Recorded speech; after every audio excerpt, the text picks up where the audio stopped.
అంటే ఇప్పుడు వాళ్ళు పబ్లిష్ చేస్తున్నారు ఇలా అని చెప్పి తీరా స్టూడెంట్స్ వెళ్ళిన తర్వాత అంటే కోట్లలో ఇవ్వరంటారా ప్యాకేజ్ అనేది? అది ఇప్పుడు ఫర్ ఎగ్జాంపుల్ అంటే ఒక సింపుల్ లాజిక్ చెప్తాను, నేను దాని గురించి ఎక్కువ అవసరం లేకుండా. ఇప్పుడు ఐఐటీస్ ఉన్నాయండి, ఐఐటీస్ లో మనము లాస్ట్ అకాడమిక్ ఇయర్ స్టేటస్ తీసుకుంటే గనక క్రోర్స్ లో ప్యాకేజెస్ వచ్చిన వాళ్ళు చాలా రేర్ ఉన్నారండి. హార్డ్లీ చెప్పాలంటే గనక లెస్ దాన్ 5% అని చెప్పొచ్చు. అదే నార్మల్ ఇంజనీరింగ్ కాలేజెస్ అవ్వచ్చు, యూనివర్సిటీస్ లో అనేది ఐఐటీస్ లో రాని ప్యాకేజెస్ డెఫినెట్ గా వీటిల్లో ఉండవు కదండి.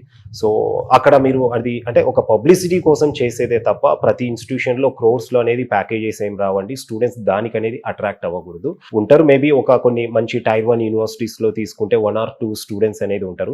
ఇక్కడ హైయెస్ట్ ప్యాకేజ్ కంటే కూడా నేనేమంటానంటే స్టూడెంట్స్ అక్కడ ప్లేస్మెంట్ యావరేజ్ ఎంత ఉంది, యావరేజ్ పర్సెంటేజ్ ఎంత ఉంది అనేది స్టూడెంట్స్ అక్కడ చూసుకొని జాయిన్ అవుతే మంచిదండి. అంటే నేను ఇది ఒక్క యూనివర్సిటీ గురించి చెప్పట్లేదు, ఇండియాలో దాదాపు చాలా యూనివర్సిటీస్ ఏంటంటే ఇప్పుడున్న కాంపిటీషన్ ప్రకారం వేల కొద్ది సీట్స్ అనేది అవసరం వాళ్ళకు.